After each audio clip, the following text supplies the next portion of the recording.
آج ہم جاوید چودھری کا کالم رنگ روڈ کے نئے انکشافات پڑھیں گے۔ وزیر اعظم کو اپنے کانوں اور آنکھوں پر یقین نہیں آیا۔ وہ رکے، زور دے کر کہا، اب دوبارہ بتائیے گا۔ اینٹی کرپشن پنجاب کے ڈی جی نے اپنی بات دہرائی۔ وزیر اعظم نے کرسی کے ساتھ ٹیک لگائی اور لمبے لمبے سانس لینے لگے۔ کمرے میں پن ڈراپ سائلنس، خاموشی چھا گئی۔ تمام لوگ وزیر اعظم کے چہرے کو دیکھنے لگے۔ یہ 13 جولائی کا دن تھا۔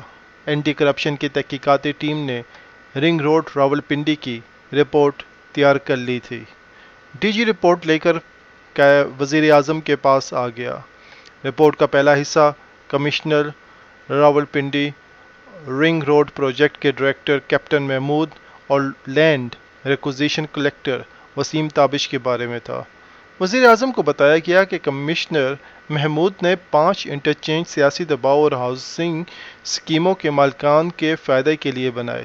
ٹھلیاں کا انٹرچینج کیپٹل اسمارٹ سٹی کو فائدہ پہنچانے کے لیے موٹ میں شفٹ کر دیا گیا۔ ایک انٹرچینج ایئرپورٹ سے 3.5 کلومیٹر کے فاصلے پر M2 سے جنگل میں نکال دیا گیا۔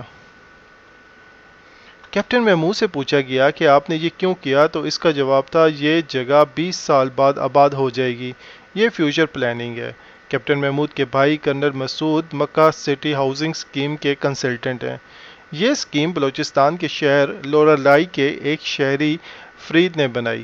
وہ لورالائی سے آیا اور اس نے 80 کروڑ روپے کی زمین خرید لی اور کرنل مسعود کو اپنا کنسلٹنٹ بنا لیا۔ ہم نے فرید سے پوچھا، تمہارے پاس 80 کروڑ روپے کہاں سے آئے؟ تو اس نے جواب دیا کہ میں نے لورالائی میں اپنا پلاٹ بیچا تھا۔ اس سے کہا گیا کہ لورالائی کیا پورے بلوچستان میں اتنی مہنگی زمین نہیں؟ اس کے پاس کوئی جواب نہیں تھا۔ اس کے پاس لورالائی کے پلاٹ کی خرید و فروخت کے کاغذات تھے، نہ ہی کرنل مسعود کے ساتھ کنسلٹنسی کا کوئی کانٹریکٹ اور تنخواہ کا کوئی معاہدہ۔ لہٰذا فرید بادی النظر میں کرنل مسعود اور کیپٹن محمود کا فرنٹ مین ہے اور وسیم تابش کے ذمے رنگ روڈ کی لینڈ ریکوزیشن تھی۔ اس نے اجازت کے بغیر 2.5 ارب روپے کی زمین خرید لی اور پھر 21 مارچ 2021 کو اپنی بہو کے نام ٹاپ سٹی میں 12 پلاٹس خرید لیے۔ بہو ہاؤس وائف ہے اور اس کا کوئی سورس آف انکم نہیں۔ وسیم تابش نے یہ دعویٰ بھی کیا کہ 40 لاکھ فی پلاٹ خریدا تھا۔ ہم نے ٹاپ سٹی سے تصدیق کرائی، پتہ چلا کہ ایک پلاٹ کی کم سے کم 2.25 کروڑ روپے ہے۔ یہ 20 کروڑ روپے بنتے ہیں۔ وسیم تابش کی ان کے علاوہ بھی بے شمار پراپرٹیز ہیں۔ وزیر اعظم نے پوچھا کہ آپ نے کتنے ایریا کی تحقیق کی؟ تو اینٹی کرپشن نے بتایا کہ ہم نے رنگ روڈ سے 3 کلومیٹر کے فاصلے پر موجود زمینوں کے ریکارڈ چیک کیا۔ زلفی بخاری کے بارے میں پوچھا گیا تو بتایا گیا سجاد حسین شاہ نام کے ایک شخص نے 2020 میں رنگ روڈ کے ساتھ 4000 کنال زمین خریدی۔ الآصف ڈیولپرز کے نام سے اسکیم بنائی اور سرکاری منظوری اور کاغذات کے بغیر پلاٹس بیچنا شروع کر دیے۔ ہم نے اسے بلا کر سورس آف انکم پوچھا تو اس نے جواب دیا، میں UAE میں سونے کا کاروبار کرتا ہوں۔ میں دبئی سے $16 ملین 2 ارب 55 کروڑ روپے پاکستان لے کر آیا اور اس رقم سے یہ زمین خریدی۔ اینٹی کرپشن نے اپنا ایک آفیسر دبئی بھجوایا۔ پتہ چلا کہ سجاد شاہ کی کمپنی ایک کمرے کے فلیٹ پر مشتمل ہے اور اس کو بھی تالا لگا ہوا ہے۔ اس کی شخصیت بھی کسی طرح امیر یا کاروباری نہیں لگتی۔ یہ زلفی بخاری سے مسلسل رابطے میں رہتا تھا، لیکن کیا یہ ان کا فرنٹ مین ہے؟ ہم تحقیقات نہیں کر سکے۔ پوچھا گیا کہ آپ نے تحقیقات کیوں نہیں کی؟ بتایا گیا اینٹی کرپشن کے پاس اکاؤنٹس چیک کرنے اور سیاستدانوں کے خلاف تحقیقات کا اختیار نہیں، یہ صرف نیب کر سکتا ہے۔ بتایا گیا کہ رنگ روڈز پر ایک اور شخص نے 2020 میں 3000 کنال زمین خریدی۔ ہم نے اس کا انٹرویو کیا تو ہمیں محسوس ہوا کہ اس کا تعلق گجرات کے چودھری فیملی کے ایک طاقتور شخصیت کے ساتھ ہے، تاہم یہ فیصلہ نہیں ہو سکا کہ یہ بھی فرنٹ مین ہے۔ استفسار پر جواب دیا گیا کہ ہمارے پاس تحقیقات کا مینڈیٹ نہیں، یہ تفتیش بھی نیب یا FIA کر سکتی ہے۔ نوا سٹی کے بارے میں بتایا گیا کہ جنید چودھری نے 1050 کنال جگہ خرید لی۔ نووا سٹی کی ابتدائی منظوری لی اور یہ اس لیول پر پلاٹ نہیں بیچ سکتا تھا، لیکن اس نے فائلیں فلوٹ کر دیں۔ ہم نے اس کو بلا کر پوچھا تو اس نے دعویٰ کیا کہ ہم نے 8,000 فائلیں بیچی ہیں، جبکہ مارکیٹ میں 20 سے 30,000 فائلیں ہیں۔ ہم نے تحقیق کی تو پتہ چلا کہ اس نے 5 لاکھ روپے کنال زمین خریدی اور یہ 1 کروڑ روپے کنال کے حساب سے فروخت کر رہا تھا۔ پوچھا گیا کہ نوا سٹی کے ساتھ غلام سرور خان اور اس کے بیٹے منصور حیات کا کوئی تعلق تھا۔ بتایا گیا کہ منصور حیات ایم این اے ماضی میں جنید چودھری اور اس کے رشتہ داروں کا پارٹنر تھا۔ یہ اس پروجیکٹ میں جنید چودھری کا فرنٹ پارٹنر نہیں ہے، لیکن یہ حقیقت ہے کہ منصور حیات اور غلام سرور کا اس سے رابطہ بھی تھا اور سول ایوییشن کے این او سی اور ہاؤسنگ اسکیم کی منظوری میں اثر و رسوخ بھی استعمال ہوا اور نوا سٹی کے فائلوں کا پیسہ بھی غائب ہوا۔ یہ کس کس شخص کے اکاؤنٹ میں گیا، ہمارے پاس اس کی تحقیق کا مینڈیٹ نہیں تھا۔ یہ تفتیش بھی نیب کر سکتا ہے۔ وزیر داخلہ شیخ رشید کی زمین کے بارے میں پوچھا گیا تو بتایا گیا کہ رنگ روڈ کے ساتھ شیخ رشید کی 1150 کنال زمین ہے۔ شیخ صاحب یہ زمین 1985 سے خرید رہے ہیں۔ یہ تازہ نہیں خریدی گئی، لیکن تحقیقات کے دوران ایک حیران کن چیز سامنے آئی کہ رنگ روڈ پر دی ریڈ لائف ریزیڈینشیا نام سے ایک ہاؤسنگ اسکیم ہے۔ تحسین عوان نے اس ہاؤسنگ اسکیم کے لیے شیخ رشید سے 139 کنال جگہ خریدی۔ یہ سودا لیگل ہے، لیکن اس نے لیگل ہونے کے باوجود 2 سوال پیدا کر دیے۔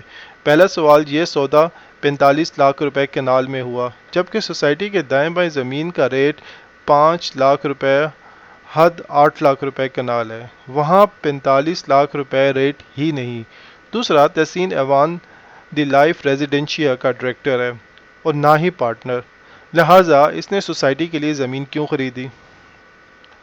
اس کا جواب کسی کے پاس نہیں تھا۔ پوچھا گیا کہ یہ تحسین ایوان کون ہے تو اینٹی کرپشن کی طرف سے بتایا گیا کہ تحسین ایوان پاکستان میں لانچ ہونے والی نئے ایئر لائن الویر ایئر وے کا سی ای او ہے۔ پوچھا گیا کہ اسے ایئر لائن کا لائسنس کب جاری ہوا؟ بتایا گیا کہ الویر کو جولائی 2021 میں ٹورزم لائسنس جاری ہوا ہے، اور وزیر اعظم رکے اور زور دے کر پوچھا کہ آپ دوبارہ بتائیے گا۔ دوبارہ بتایا گیا اور وزیر اعظم نے کرسی کے ساتھ ٹیک لگا لی۔ پوچھا گیا کہ آپ نے مزید تحقیقات کیوں نہیں کی؟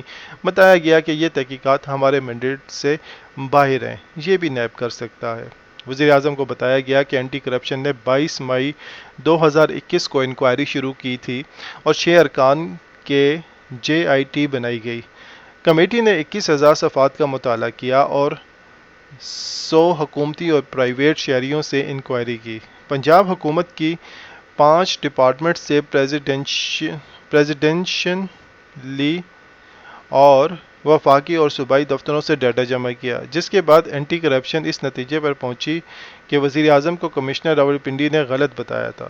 ہم نے رنگ روڈ میں کوئی تبدیلی نہیں کی۔ وزیر اعلیٰ کو بھی دھوکہ دیا گیا اور وزیر اعلیٰ نے رنگ روڈ کی روٹ میں تبدیلی کے لیے کسی قسم کی منظوری نہیں دی تھی۔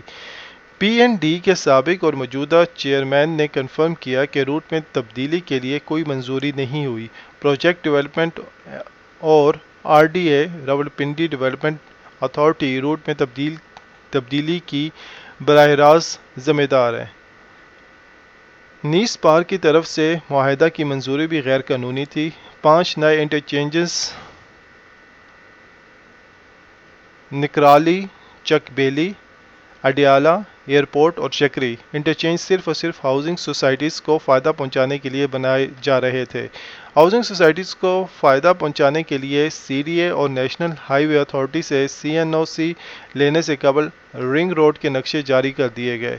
اصل پی سی 1 51 کلومیٹر پر محیط تھا اور اس کا بجٹ 6 ارب 24 کروڑ روپے تھا، لیکن دوسرے پی سی 1 میں سنگ جانی کو شامل کر کے رنگ روڈ کا 63 کلومیٹر سے زائد کر دیا گیا اور مالیت 16 ارب 3 کروڑ روپے کر دی گئی۔